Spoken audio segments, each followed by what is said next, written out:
in the street. What's up, everyone? Welcome into Twin City Sports Talk. And today we got another rendition of a state of Minnesota sports. A little bit from kind of everything.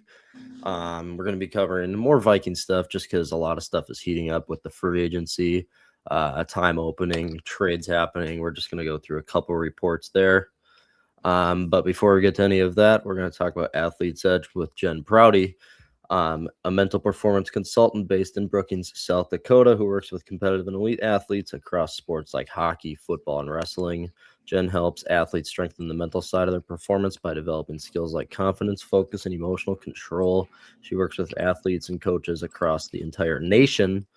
Jen uses the evidence-based approaches to complement physical and technical training while supporting long-term development for these athletes. There is her website, athletesedgepc.com, 605-620-1870. Give her a call and tell them Twin City Sports Talk sent you over to her. And there's her Instagram and socials right there. Thank you, Jen. And Jen's going to be a part of our big announcement happening this Sunday again. So people, again, we've been announcing it for about a week now, but be here on Sunday. It's going to be a big announcement that a lot of you will be happy for and be excited for because it's a big one. That's all I got to say there.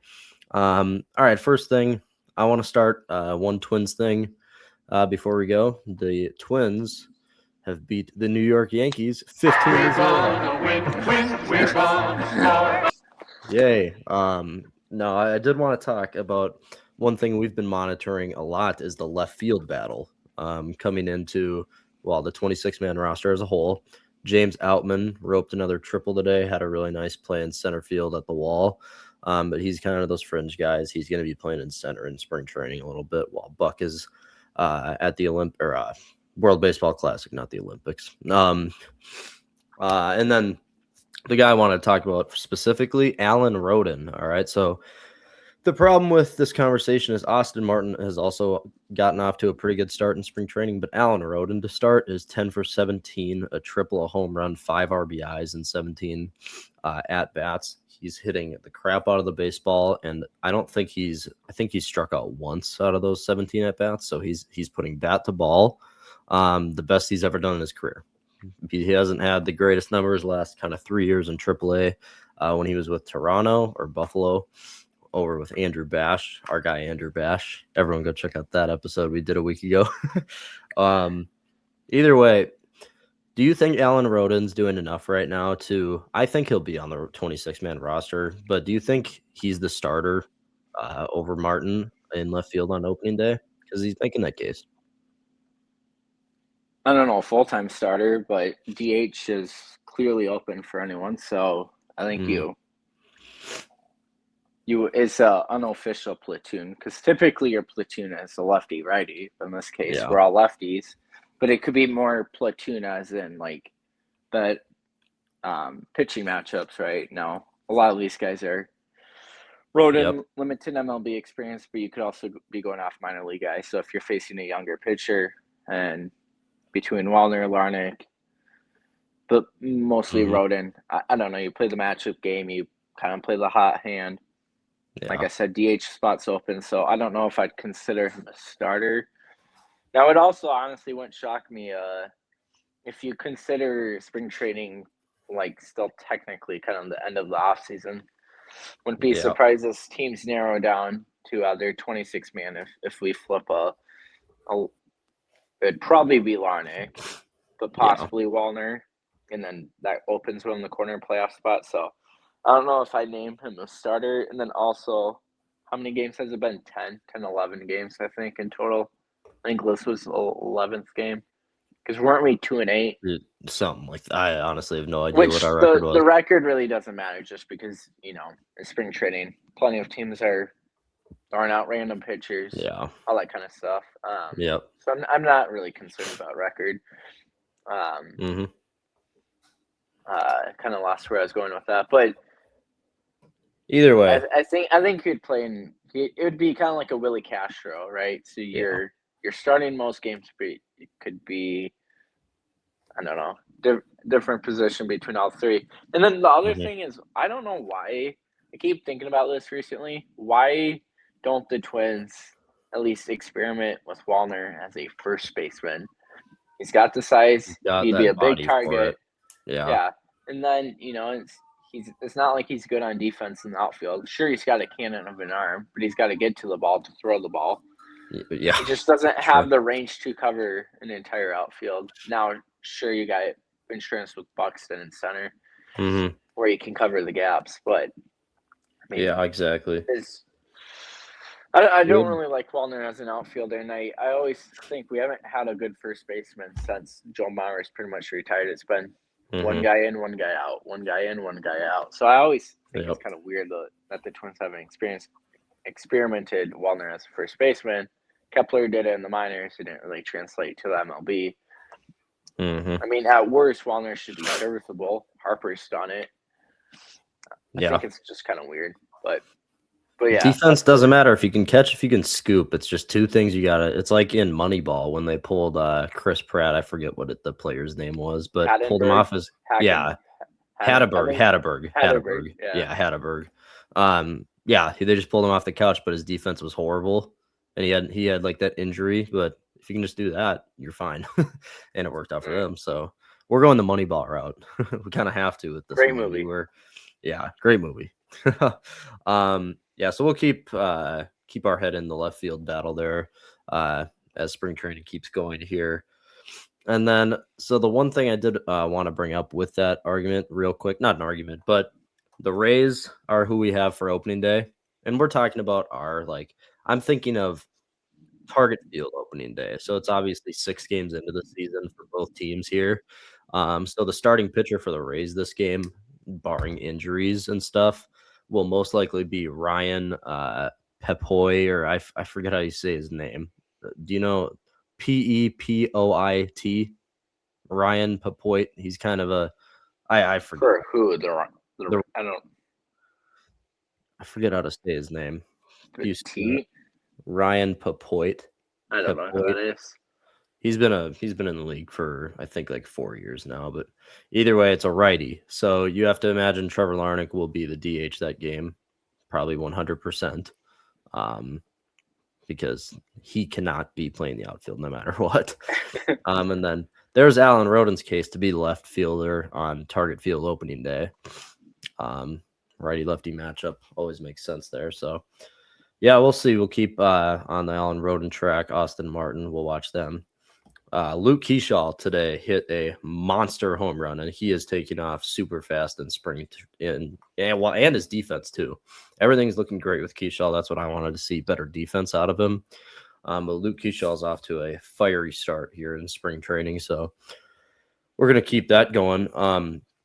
The other thing I like that they're doing right now is they're playing Brooks Lee and Luke Keyshaw a ton. Those two are building chemistry at short and second base. That's going to carry through the whole season, barring injuries and stuff, obviously. But those guys are being played into the 6th and 7th inning, some of these games, which, yeah, they're getting a lot of time, turning double plays, just getting to know each other in the position in the middle of the infield there. Right. So that's always good. But I think that's all of the Twin stuff we had. Yeah. All right. We're going to move over to one thing I just realized with the Twins and Rays, and it hit me till right now. That'll be the Griffin Jacks return, which I completely kind of spaced out. So that'll be cool. Yeah, it should be fun. All right. The Minnesota Wild have made a trade today. Vincent Trocheck. No, I'm kidding, people. We got Jeff Petrie, defenseman from the Florida Panthers, a 38-year-old for a 2026 7th round pick, right? 2026. Yeah, which can turn into a 5th. I read if it's a conditional 7th that can turn into a 5th if Petrie plays 50% more of the first 2 rounds, and then the Wild would have to make it through the first 2 rounds.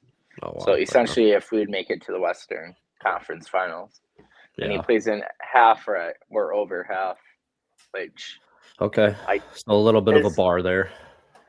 Which couple things I don't think that were to happen. I still think you play Bogosian I think you played Bogosian over. Well, the reason I kind of say Bogosian is just for the physicality. Third line defenseman, and then you'd be playing with Middleton, who's also a defensive defenseman. So you'd have 2 lockdown guys. I think Petrie. I'm not very familiar with his game. I should really just look up his stats this year and kind of base it off that. But I feel like he's a little more like balanced or tad more offensive focused. He's not like McCarron, who we just got, who has nothing on the offensive side but really good defensively. So he's not that. He's not that black and white with the two, for sure. But let's see here. Let's see. Yeah. Here. So Petrie's got no goals, 8 assists. He's a -10, which I don't really care a whole lot about the plus-minus because there's not a huge stat. Florida's been bad this year, which is kind of weird considering they were looking to three-peat, which is almost certainly not going to happen now. Yeah. Almost impossible to even make playoffs. Prior stats, let's see here. Yeah, obviously long-time vet. Yep, definitely. I think, I don't know. I really don't think he'll play. I mean, last year he had a good year with Detroit. Yeah. Sorry, I'm looking at 2 years ago. 2023 had a good year. 3 goals, 21 assists. All in all here, though, points, it's not just a depth. It's not a needle mover at all by the Wild. It's a depth trade here. In a 7th round pick, there's just you're not getting that much. But, which the other concerning part, right? So you have Faber, Spurgeon. That's not going to change anything. Those are your top 2 right shot defensemen. Now here's the problem. So you have Bogosian. Now you traded for Petrie, and then you've got Juracek. So once again, more and more and more like Juracek's not going to pan out. At least not pan out as in the return for what we had to give up to acquire him. First round. His first, I think I wrote it down the other day. Yeah, so we traded Juracek for a 2025 first, 2027 second, a 26 third and 4th round pick. Jeez. And then Damon Hunt was a part of that trade, which eventually we got him back. After that, through waivers. Oh man. Yeah, that one stinks. It stinks, but it's not looking likely. Either way, we're going to move on to our Vikings stuff now. A couple interesting things here. So Javon Hargrave is a little salty that the Vikings are releasing him on the 11th, the new league year. Kevin Seifert reported it, and Hargrave replied back to him saying, well, Seifert was just reporting the whole Vikings are releasing Javon Hargrave and Jonathan Allen. So what Javon Hargrave said was, if you're D-line and want to get to the quarterback, Brian Flores, his system is not for you. So obviously with him being a little bit on the older side of defensive tackle in the NFL position, he doesn't have the snap count as he once did, but he also only had 3.5 sacks this year. He was injured for like 4 games maybe. He just didn't have a good year in general, and now he's kind of, crying that he didn't have the chances to. But I mean, that's what you signed up for. You didn't when you signed here, when you signed here, it's everyone's getting a chance at getting a sack every single play on defense. You have linebackers, Eric Wilson blitzing up the A gap. You have Dallas Turner, Jonathan Greenard on the edge. You have a lot to compete with. Maybe it should incentivize you more to go get the sack so other guys can't. You want to be better than everyone else. But yeah, it's a cute little note from Javon Hargrave. But also he's 33. He had good years with Philly and the Niners. San Francisco in 2023, but I think part of it's the age cliff, and then also the Vikings pressure was more than fine. So complain all you want. I mean, nobody's really gonna care. Yeah, he's just complaining because the D line isn't like a traditional defensive line where it's the D line's job to go sack the quarterback. The linebackers, they drop back in coverage and blitz some of the time. But you knew how Brian Flores ran his defense when you signed for a 3-year deal here. Like, you knew that. Or if you didn't, I would educate yourself before you go sign somewhere if you're not going to be happy at that on that team. But Brian Flores' defense, everyone has a chance for a sack. Yeah. Isaiah Rodgers coming all the way around for a sack. It's everyone has a chance, so kind of have to know that. All right, next one, the New England Patriots are planning on releasing Stephon Diggs at the new league year. What are the chances that you would bring back Stephon Diggs to be your wide receiver 3? 0% chance. Yeah, I only bring it up because Tom Pelissero said it would be interesting, which he's another trustworthy guy in the NFL and everything. Sure. Yeah. So, Diggs is not going to cost much at all. If you want, sure about that? Well, he's not going to cost. I think it's going to be less than Jalen Naylor. That's the early reporting from Pelissero and other guys. So, but it's also age too. What is Diggs now? Like, he's not going to get paid a guy coming off of his first rookie contract. He's 32 years old. He's been, he signed the 1-year deal. Well, I think 2-year deal with New England. Obviously, they are cutting him to save money, but he's not going to be terribly bad at all. I think he's going to be less than Jalen Naylor goes for. So if the Vikings don't want to worry about receiver in the draft, it could be a sneaky move in the offseason, depending on how much the money actually is. But there's not like an actual number for what he's marketed at right now. Not like a for sure thing. So, and it's not even like the age and the talent and money. I just don't want his drama at all. Yeah, we're already dealing with Addison. Can you imagine both Addison and Diggs? That's what I was gonna bring up too. It's just pure stupidity, and I don't think the Vikings can deal with that headache times 2. Yeah, Addison's already a big headache. Adding Diggs, and honestly, he's good. It'd be fun, but then there's the money side. Vikings have multiple needs they got to address through draft and free agency, on top of trying to keep Eric Wilson, trying to keep Jalen Redmond. You have Redmond kept, but you're extending trying to pay the guy. So I have no interest, and I hope the Vikings don't either. Yeah, so going to the quarterback conversation now, kind of just going at everything real quickly, but Ben Gosling was quoted talking about JJ McCarthy in the future. Does he think being in the Vikings building, does he think JJ is the guy? Is he getting that sense from the building? He said this: I don't think they are counting on it at the moment. I don't think they are skeptical that it can happen. I don't think they want to bank on the idea of it happening. And what they're talking about is JJ becoming a solidified full-time starter. Like, he is your guy no matter what. He's putting up numbers. He's not making as many mistakes. He is your starter. Like, he is your starter for your franchise. And that's what he said. I don't think they are skeptical that it can happen. I don't think they want to bank on the idea of it happening, which obviously we knew they were going to target a veteran this offseason. But tying that in with this report, we've had our Kyler Murray discussion, but apparently on Polymarket Sports, it is a 41% chance of Kyler Murray coming to the Vikings. That is the highest chance, or the team with the highest odds in the Kyler Murray market thing.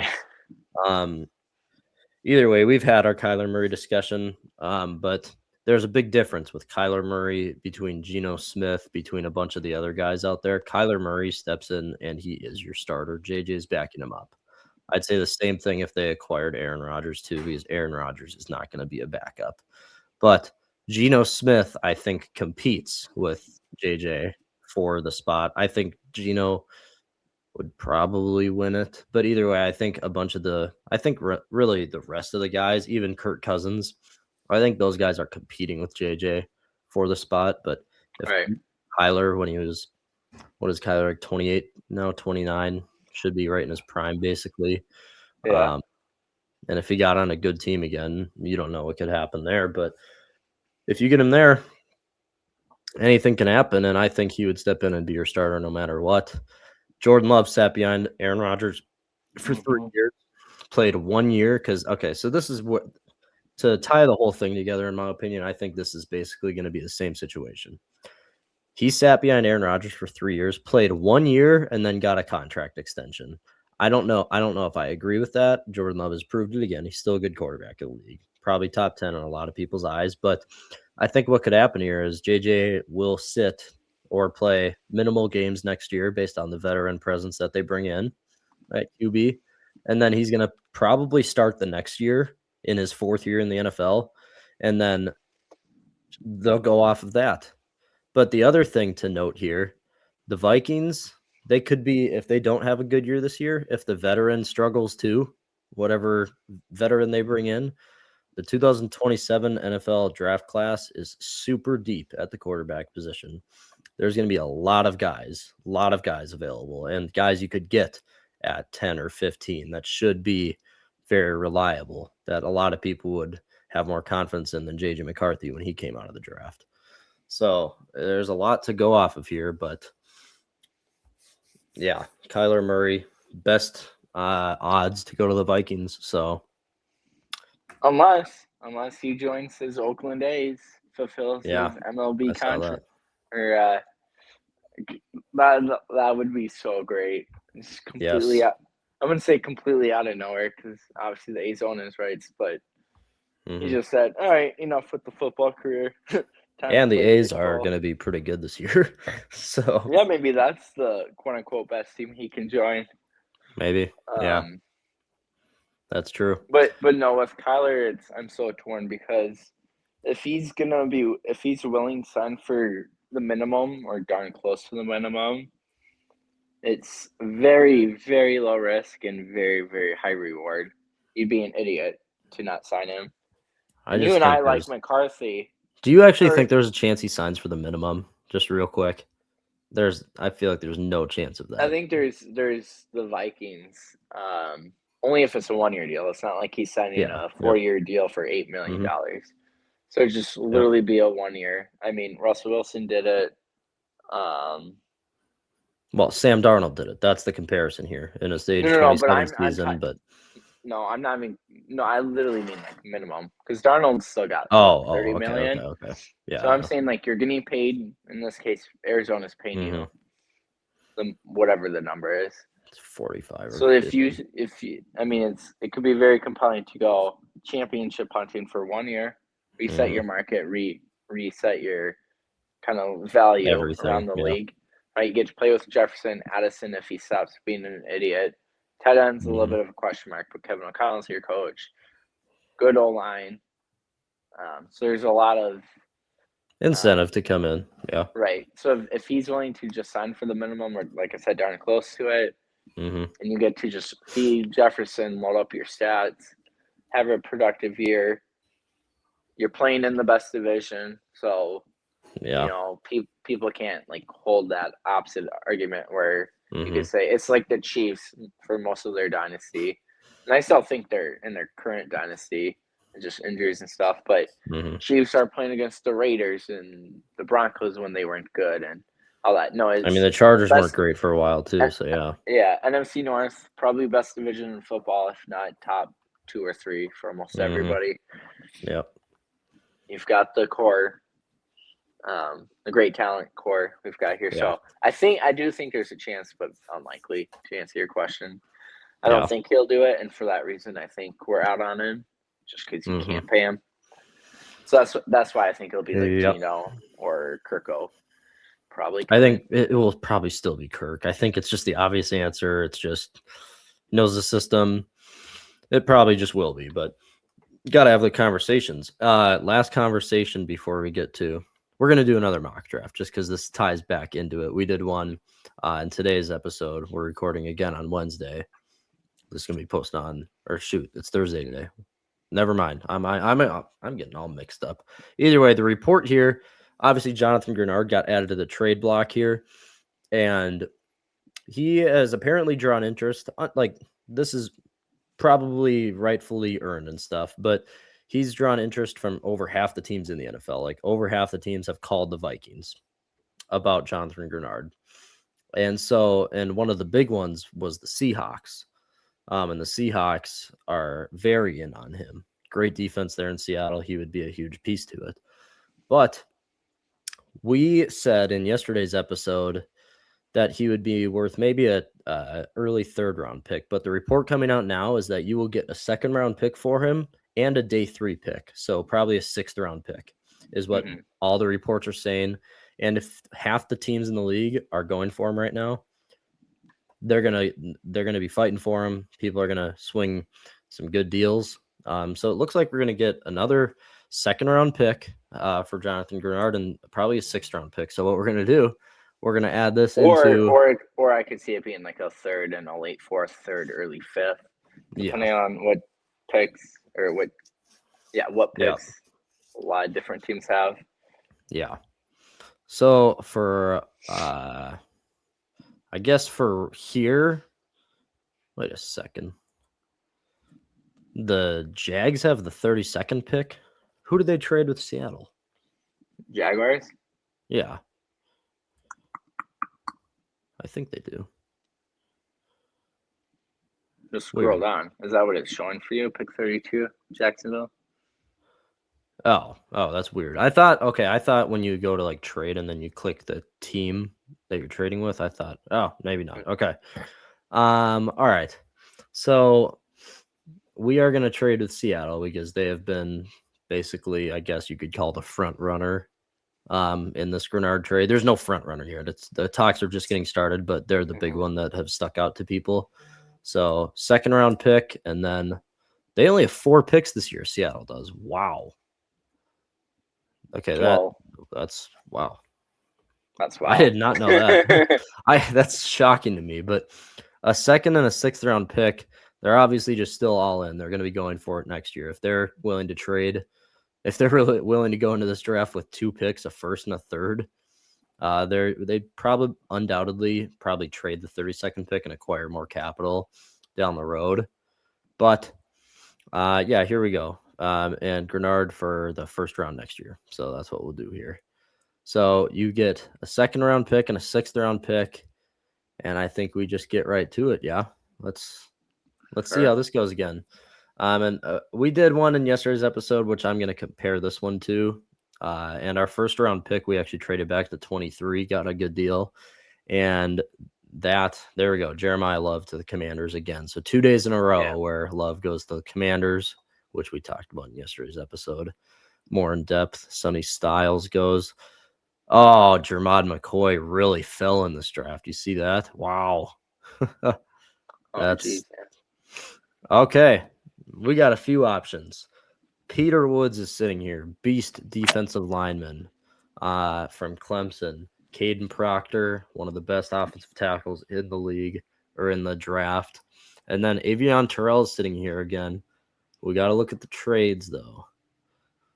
So the Jets, I mean, the only one we'd accept right here is San Francisco. You go to 27, which that's a little bit of too big of a jump, in my opinion. And you would also acquire a 2nd round pick. I think we got to stick and pick here. I think we're kind of forced to go Peter Woods here. I don't like Denzel Boston very well. Avion Terrell, we did pick in yesterday's mock draft. So, yeah, are you good with Peter Woods? I think Peter Woods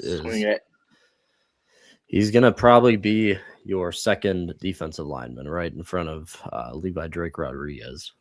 Look at Avion Terrell. He is dropping. Wow. You're really falling here. What's our next pick? 49. Okay. Jeez. Oh, there he goes. To Seattle, of course. Oh, my gosh. Seattle gets Avion Terrell at 32. Dylan Thiemann to the Jets. That's another good one for the Vikings. Yeah. All right. Colton Hood goes. We'll let it roll through. We will let it roll through. Chris Braz. Oh, dang it. Dang it. Literally shoot. Yeah, I think that was the same as yesterday where he went 2 picks in yesterday's again. That makes sense, though, if they're going to lose Alec Pierce. Yeah. All right, so this is interesting because we're kind of taking like the exact same route because honestly, here I want to take either Jacob Rodriguez or Connor Liu. We took Connor Liu in yesterday's mock draft. We missed out on Jacob Rodriguez. What pick do we have next? We have 64. All right. Keith Abney, I don't like Jeremy Bernard. He's a bit slow in my opinion. I don't know a bunch about Gabe. I think we picked Jacob Rodriguez here. Best linebacker in the entire draft based on the stats and his accolades. Jacob Rodriguez. So, and I like that pick just because we're so old and we don't know what's going to happen with Eric Wilson. Okay, so Jadarian Price is right here. We are 4 picks away. The Bills, they have James Cook, but Denver might choose a running back. Should I pause it right before it gets to Denver? Sure, we can at least inquire. Yeah, so Genesis Smith, the good safety. He's another one to watch for the Vikings, but Garrett Nussmeier goes to the Rams. All right, Denver on the clock.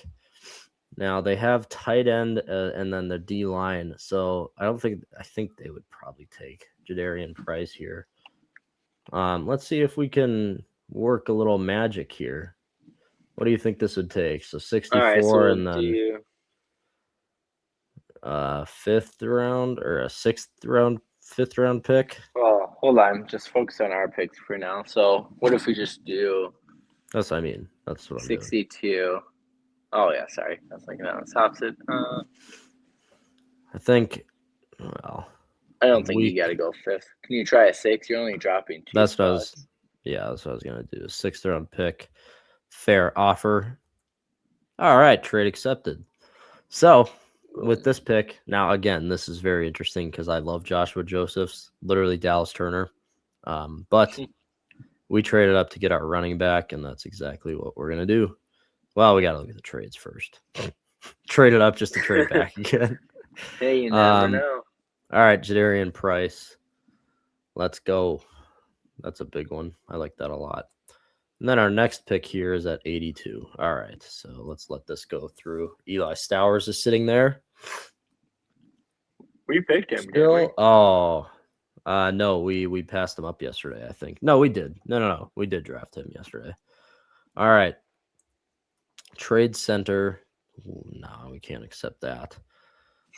So we got D-line, linebacker, and our running back. We should probably think of the secondary here. Chandler Rivers, interesting one from Duke for sure. Mm-hmm. Safeties, Bud Clark is sitting there.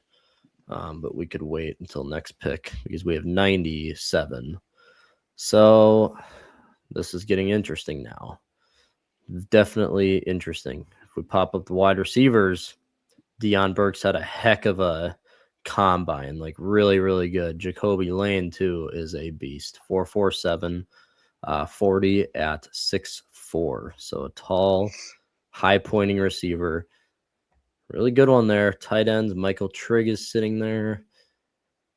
If you go to the offensive tackle, Isaiah World is there. He's a beast, an absolute beast.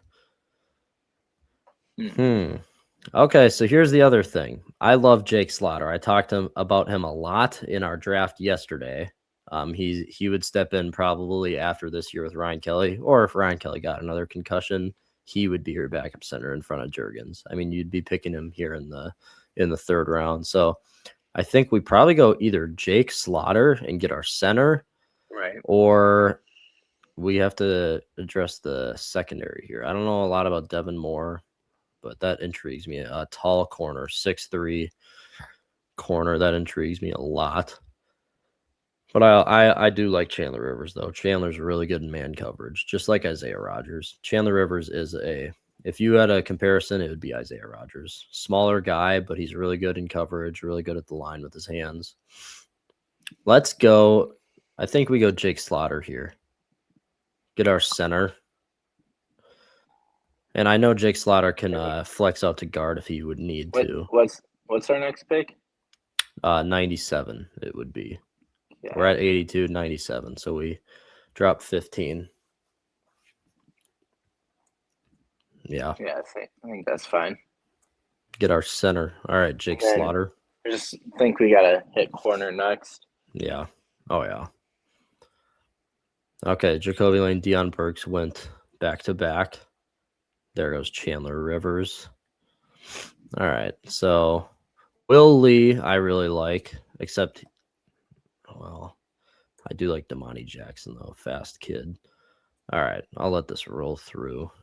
None of the corners went there. Let's see the trade. No, I can't drop that much. All right. I don't. Okay, this might be it. Look at that 40 time. 4.3340 from Traden Stukes. I don't know a lot about him. I haven't watched a lot of him here. Arizona native player. Good size. Yeah. 7 career interceptions with Arizona. Okay. I love how it also all says Big 12 honors. I love how it says, at 6'2", 200 pounds, Stukes offers excellent, yada, yada, yada. But at the top, it shows him 6'1", 190. Those numbers down must be from like the actual combine. That's weird. Right. Yeah. Real quickly, I just want to put up the safeties. Wheatley is a huge hitter, really, really big hitter, super physical. Bud Clark, more of a coverage guy, but he's also has some big hits at TCU. I think we need to target Jalen Kilgore later because he's a really fast dude. Really good mind on Jalen Kilgore from South Carolina at safety. But here, I think we just go Stukes. I don't know a ton about him, but I see that speed and that intrigues me just in general. All right. Or what we could think about here is acquiring a pick to bridge this gap here, which true. Yeah. We could. What was that trade? Panthers, we would drop 22 picks. No. But we'd also acquire 157. I can't do that. All right. I think we just pick our corner. Yeah. All right. There we go. Yeah, this is going to be a long wait right here. Either way, Peter Woods, Jacob Rodriguez, Jadarian Price, Jake Slaughter, Traden Stukes. And now we got to wait a while. Got our running back. Should probably think about a receiver later. Maybe Bryce Lance. We got him yesterday. He'll be a very fun name to see. When this draft ends, are we able to see, like, besides our picks, like just every pick, or like by position, I think so. I was gonna say we should start just like out of curiosity. Okay. Quarterback. I think we need that. Thank God. So this pick was right next to where Jalen Kilgore is supposed to go. I think we picked Jalen Kilgore right away. Very smart guy, super quick feet. The zone coverage can use a little bit of work, but he's a big hitter. Too. Big hitter, Jalen Kilgore.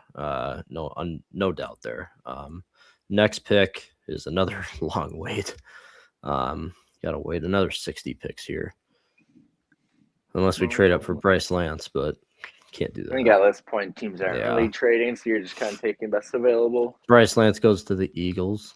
I feel sorry for him. Yeah. Land Eagle. Land. All right, so honestly, we should probably pick a pass catcher here, either tight end, wide receiver. Oh, true. Yeah, tight end. You thinking tight end right away? Daquan Wright, big red zone threat. Yeah, we can look at the receivers. We're thin at both. Because I'm kind of predicting Hawkinson's gone. Yeah. I also am in but that then also headspace. There's part of me that worries me because if we really do get rid of Hawkinson, then you only got Oliver, and then the rest are question marks. Mm-hmm. So we'll see, but I just don't have faith in Hawkinson anymore. Yeah. So Riley Nowakowski was so good for Indiana down the stretch. Had some big catches on third down plays. He's fast for a tight end. Look at that. So 4.66. I mean, not like lightning speed, but that's pretty quick for a big body. Well, I don't even want to trust the 6'2" up there. Yeah, 6'1", 249. Sorry, 1 pound off from the top. How dare you? Part up there. If we were going to go tight end, Daquan Wright was a very good red zone threat for Ole Miss. Like, very good. But he's, like, just like it says, one of He is trusted by Ole Miss to block SEC caliber defensive ends one-on-one. So he's super good in the pass game, but that's why we have Josh Oliver. He's one of the best blocking tight ends in the game. So I think we get a guy that's more quick, more hands, and I think Riley Nowakowski would be that mold. My only worry is I think we could get him with our next pick undoubtedly. So I want to look at the receivers real quick. True. Not a lot of guys left. Chase Roberts, but he's just I was just gonna say he's so slow, but yeah, look at that 4.64. I think I would lean towards tight end. You can always, tight end. There's always like free agent receivers. Yeah. Like, didn't we sign?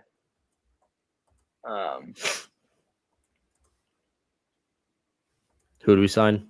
What? Sorry, I'm just trying to think.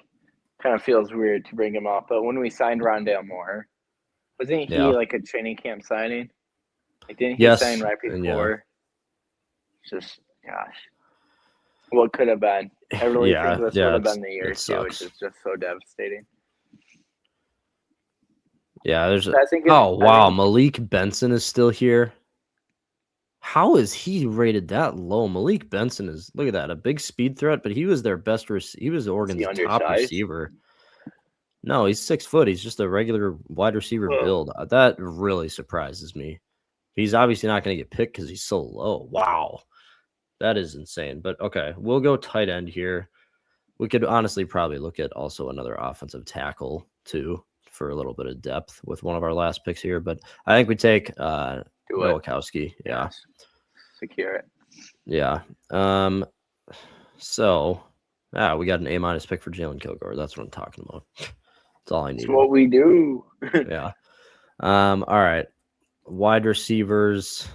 Is this our last pick? Xavion Thomas. Wow. So yeah, okay. That's what I thought. I thought he was the one who set who was 2/10 off or 200ths off the record. We might need to explore that category right here. Let's look at the offensive tackles. I know Riley from Wisconsin, big dude, 6'8". There's no height down here, so I'm gonna trust the one up top. What other picks do we have here? It's just 239. Okay, so I think just for the depth, I think we take Riley Mahlman, and then I think we take Xavion Thomas, the fastest player in the class. I don't think it matters which one I take right now because we pick in 6 picks either way. All right. Offensive tackle, Riley Mahlman. There we go. Oh, Devin Eastern, Jacksonville. Jacksonville? Yeah. Okay. All right. What grade? We got a C+. Ooh. Come on, Questy. Okay, see, that makes no sense. How is it a C+, but we don't have one player lower than a B-? Yeah, that is kind of funny because like if you do the math, like as if you would treat it like math, like an average of it. Yeah, like, it's so like that's a B+. Would be like 91, 92, 93. A B-, 81, 82, 83. That's weird. And we only have 2 B-, and Jacob Rodriguez, the best linebacker in the draft. Like this probably grades out as a B. I don't know where the C+ is coming in. That is. I wonder if it accounts for like trade value too. So like maybe, yeah. I wonder if it's tripping out because we traded essentially that quote unquote first round pick. First round. That might be it actually. Trade. Well, that does have a role because it has like minus 120 points here. Okay. Yeah, see, this one was an even trade, but yeah. Okay, so that's of course what killed it. Well, all right. So we'll call it a B+. Yeah, we'll call it. But is there any way you can sort this by quarterback? By quarterback? Let's see if I go down. Picks. Best value picks. I'm just kind of curious where. You just want to see where all the quarterbacks went? Yeah. So besides, like, I'm just curious on where the quarterbacks are falling after. Because obviously, Mendoza's almost certainly going number 1, and then Simpson's kind of been the consensus I'm gonna have 2, to right? Really quickly just go. Ty Simpson went to the Steelers. Bruce, on your computer, just hold Control and tap F, and then type in QB for quarterback. So Control F, same time, like hold down Control I didn't even know you could do that. and then do quarterback. Yeah, it doesn't Is do it anything. highlighting it for you? No, What? it didn't do it. Ty Simpson went 21, and he was the only other quarterback taken in the first round, which that's highly expected here. Right. If we go real quick here, I don't think there's even going to be another. Okay, Garrett Nussmeier was the next one. So he's the number 3, and he went 61. The thing is, he was supposed to be a top 5 pick this year, but he had such a bad year with LSU. LSU went like 8-4 or whatever it was. And so he's the third. And then if we go here, my eyes are right in my light, so I'm struggling here. It's fine. Everything's fine. Just stare right into the light. It's good for your eyes. Yeah, no quarterback taken in the 4th round. Carson Beck was the 4th one. Which the reason I kind of bring this up is, does that add any value to McCarthy?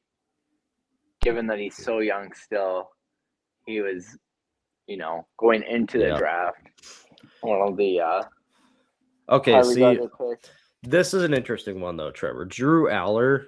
Okay, he got injured in Penn State, but there's something like that. But he played in the combine. He worked out there, and he had a very impressive combine with the arm aspect. Super good arm.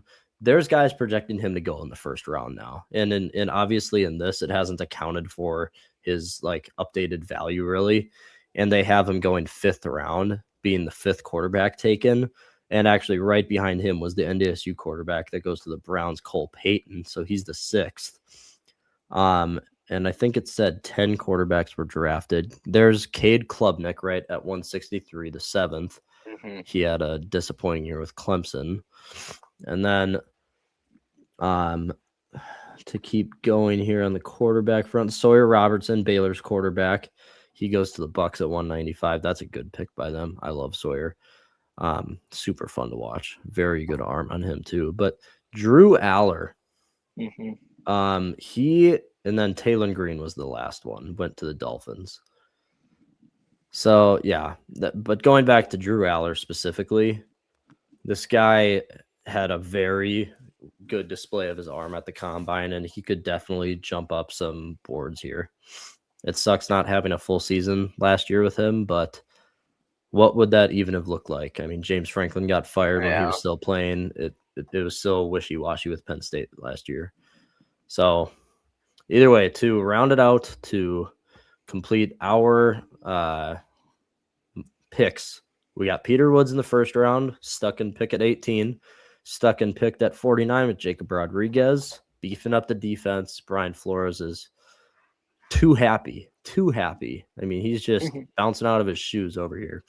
We traded the 64 and 196 to acquire Denver's 62 to pick Jadarian Price, not Jeremiah Price. And then we got Jake Slaughter at 82, the center, trade on Stukes, Jalen Kilgore, which is an A- pick, which I'm very happy about. And then Riley Nowakowski, the tight end, Xavier Thomas, the fastest player in the draft, and then Riley Malman, which is actually an A- pick. So pretty good. Yeah, there we go, people. Another snake draft, or I keep saying snake draft, another mock draft in the books. We'll have a lot more of them. I really just want to do them when like we have these reports that come out, like Jonathan Greenard for a 2nd and a 6th, or like any of these reports that come out. We'll do them in. Well, actually, I think we're going to have our final blueprint episode coming out right before the free agency window opens, because by then we can't really do an off-season blueprint because, well, free agency happened and we'd only be doing the draft. So we'll have our final off-season blueprint coming in the next few days. Again, before we let you go, people, never mind. I keep forgetting about predictions every episode here. We have predictions to make for tonight's game. The Wild I'm all over the place. What is wrong with me? Wild, sleep. Another big game tonight against the Vegas Golden Knights, playoff rematch. And I'm excited for this one. It's going to be a fun one. These teams always go at it when we're playing them. It's always a fun atmosphere in Vegas for tonight's game. So, yeah, I think we'll just get right to it. I can go first. I'll go first, Trev. The Wild coming off of a very nice win, 5-1 against Tampa Bay after 3 straight losses, I think. So I think now this team is too good to be this like off and on team, kind of like the Timberwolves. I think the Timberwolves need to take a step up and just be that consistent team. I think the Wild are usually are. I mean, coming right out of the Olympic break, they beat the Avs, but then lose 3 straight. They needed to get everything back underway and everything. So I still have the Wild winning this game. I got them winning. I will say, I'll say 3-2. 3-2. And I'll say this. This is usually what Trevor predicts, but I'm going to go overtime winner. Well, I'll just say overtime game in case it goes into overtime, but the Wild were to lose, then I'd still win it. But all right, Trevor. All right. Just thinking of a quick score here. How has Vegas been playing lately? 2-3 in their last 5. Mm-hmm. I think they're still top of the Pacific, right? Yeah, even though any of us divisional or 3 teams in the Central would be first in that. Anyways, by a margin too. A margin. Yeah. I'm gonna go Wild win 4-2, and I'm gonna say Michael McCarron in his Wild debut, which I realized we kind of really didn't discuss that whatsoever of that trade. Yeah, I guess. Well, quick we thoughts. did. Wild got finessed. No, we didn't. Second, giving up a second rounder, I think, was all because I'm sure there was enough teams also buying in on him. Yeah, and I think the Wild were desperate. He can win faceoffs. He'll play penalty kill. We'll do a lot of the defensive zone faceoffs. Take a little stress off Nico Sturm. Yeah. And then my early predictions for lines, I don't know if anything's came out from what I've seen, but I almost think Urov might move to wing, or McCarron will be the third line center. Off show. Yeah. Yeah, and then I think so it'd be trying to think of the lines as I'm discussing. Anyways, I think he'll be our third line center. Yeah, and it was not a good trade. He is one of like the worst rated offensive centers in the league. You're not getting any offensive out of him. But the reason why, like we discussed this off show, the sole reason why they traded for him is because in the defensive zone, he wins 75% of faceoffs. So in all year, we've seen the Wild lose these faceoffs, and then a team gets a quick shot on net when there's so much traffic. It's hard for a goalie to react. He's screened and everything. So they maybe figured that problem out with this move. But really good on the defensive side. He'll probably be on the power play 1 or 2. He'll be on the power kill, on the PK. Yeah, either way, not a move at all that we really needed, in my opinion. But yeah. Anyways, I have a second round pick. It stinks. I have McCarron winning like. Oh, are we going percentage wise on faceoffs? Yeah, well, I was gonna say like he's gonna win like 2 out of every 3 draws. Okay, so 66% face-off win. Okay, I'll do. Yeah, but if you could just add in this 0.6666666. Yes. And then just keep it going and going and going. But yeah, I think he'll win like every 2 out of 3 draws.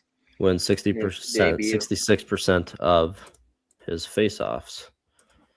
All right. I actually really like that pick, going into the weeds a little bit. Love that. All right, there's our predictions for the game tonight. Big one in Vegas. The Wild right now, insane stretch. I mean, we know that the schedule's tough the remaining part of the year. Now we only play 5 more teams with a losing record.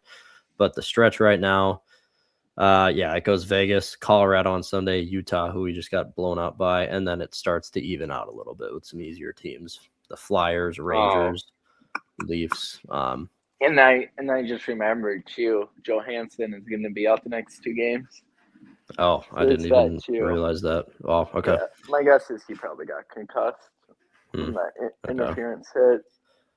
Yeah. Which was kind of a whole lot of crap. I mean, I get why I forget which player on Tampa hit him.